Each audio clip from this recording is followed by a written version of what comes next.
So what's going on? Welcome back to BGN. I am Shane the Bearded One, and today I'm going to be doing an unboxing / impressions video of the Elgato HD60S. I decided I'm finally going to be upgrading my capture card, so I went ahead and picked this up over the holiday break.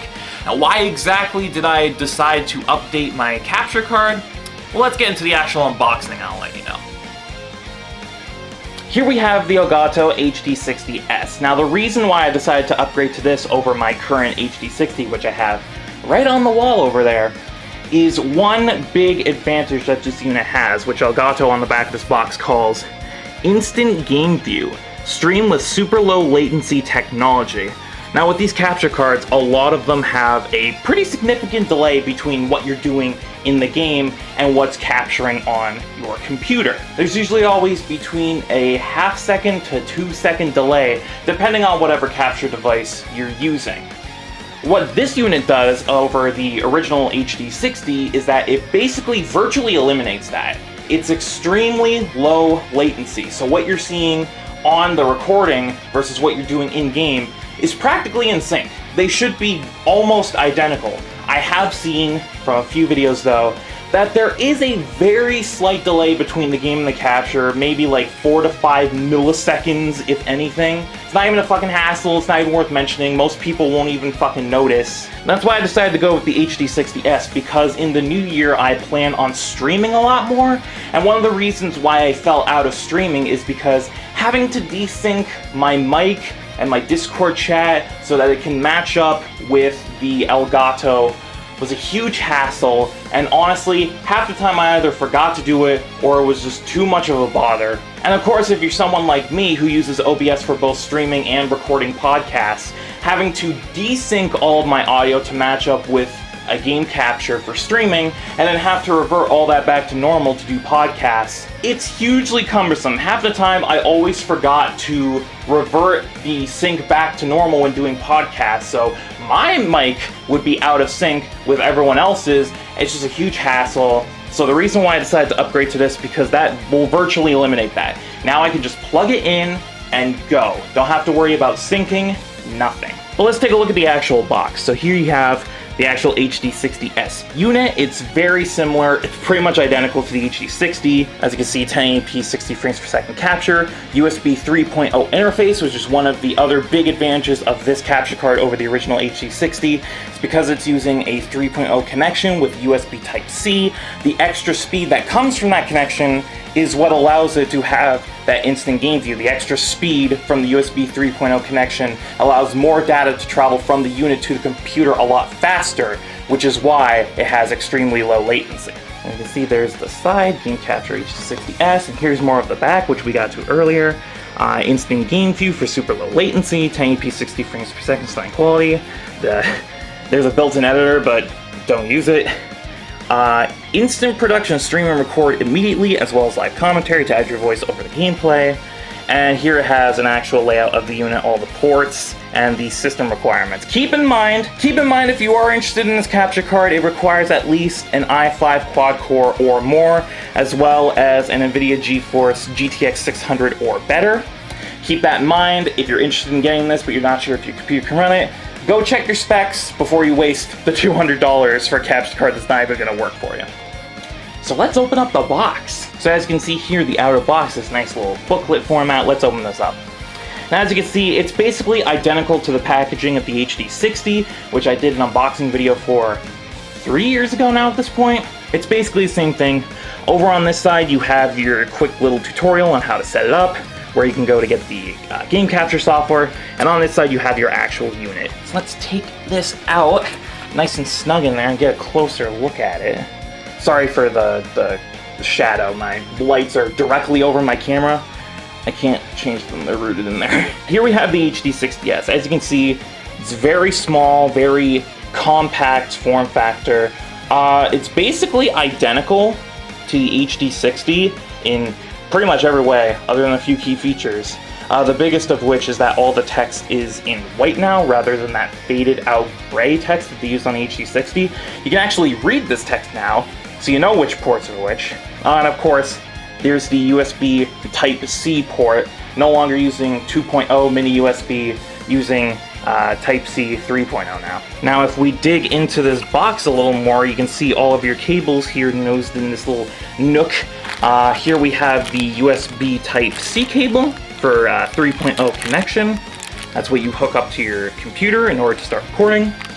And as well, it also includes an HDMI cord, which you can pass through to your monitor or TV, whatever you're playing on. And of course, they always include a sticker, but this is the new sticker. I haven't gotten one of the newer Elgato products in a while, so I haven't gotten one of these new stickers. It's very nice. I'm gonna put that on my laptop. So now that we got everything out of the box, what I'm gonna do is I'm gonna hook this bad boy up, I'm gonna get my Xbox running on it, and then I'll be back in a quick second to show you guys the super low latency. So here we have the brand new HD60S. As you can see, I have it fully connected to both my PC and my console. It's hooked up to my Xbox One X right now.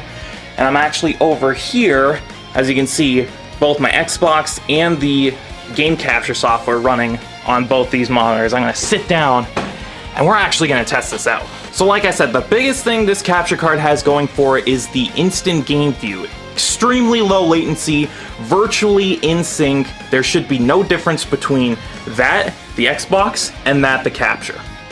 So here's the moment of truth. I have my controller right here. Let's see what happens.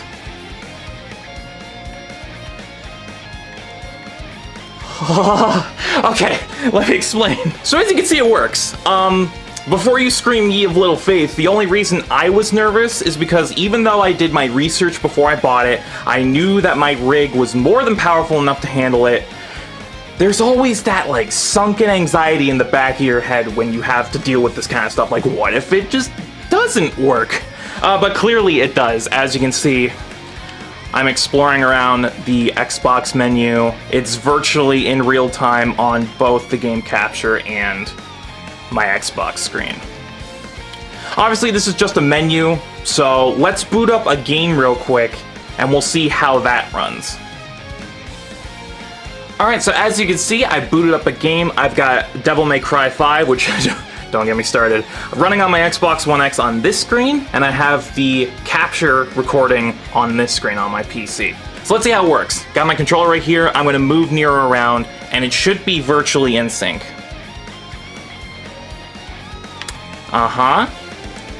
So as you can see, whatever I'm doing on the right on the Xbox is captured basically in real time on the left. There's virtually no latency. I can't tell a difference between the two, if I'm being perfectly honest. I thought I was going to be able to recognize at least a small difference. No, I really can't tell the two apart. As you can see, I still have my controller. I'm going to jump with Nero. He mimics my movements on both the console and the capture. It's basically in real time. I literally cannot tell the difference between the two. If there's any latency at all between the two, I literally cannot tell. My eye cannot pick it up. So there you go, there's a real-time test of the HD60S. As you can see, when I move on the right, it is perfectly in sync with the left. Virtually no latency, I can't tell the difference between the two.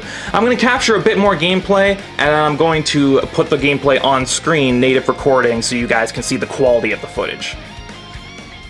Now, I know that YouTube is probably going to compress the hell out of this video, so you're not seeing the true quality of the footage, but I did want to throw some of the footage I recorded up earlier on screen so you can see the quality that the Elgato is producing. As you can see, this quality is very good, very high quality, super crisp, super clear. As you can see, this is Devil May Cry 5. This is some of the footage that I was recording earlier when I was testing out the latency.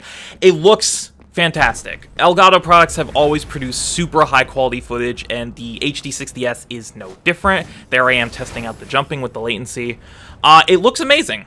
Like, it looks absolutely stellar. Of course, you're not going to get the true quality because of YouTube, but here you go. And here's some footage I recorded later on of some actual combat from DMC5. As you can see, this is the Urizen fight from the prologue. Yeah, the footage looks great, super crisp, super clear, extremely high quality.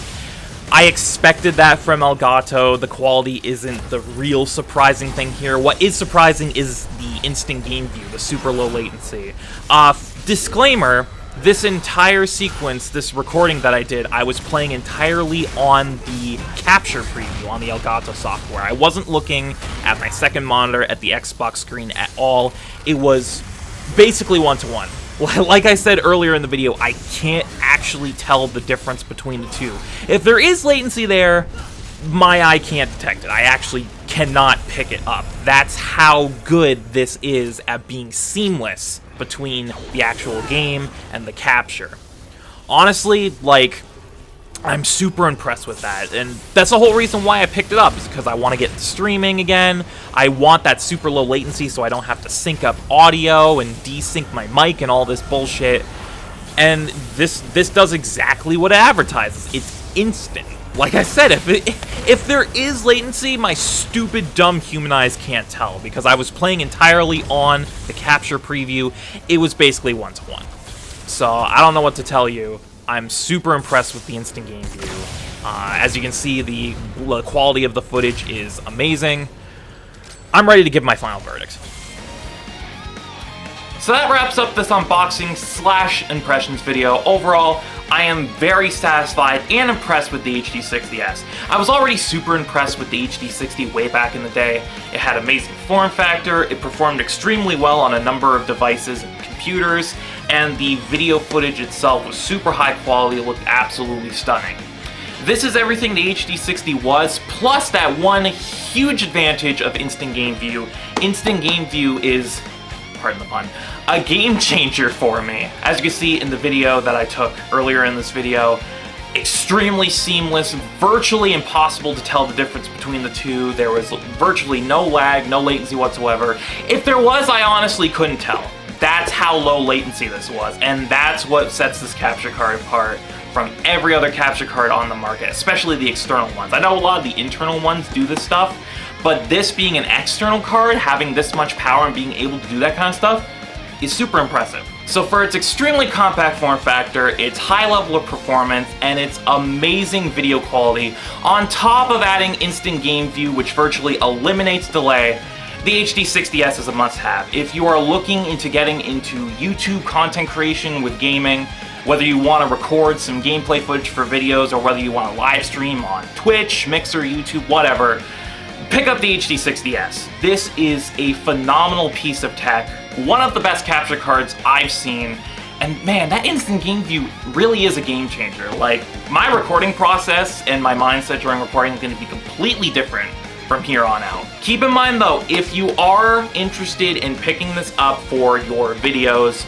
make sure that you have a rig that can run it. Like I said earlier, it requires at least an i5 quad core and an NVIDIA GeForce GTX 600 or better. So keep that in mind when you're looking at buying this. Make sure that your computer can actually handle it. As you can see, mine handled it beautifully, thank God. But if your specs can handle it and you want to get into the content creation streaming business, pick this up.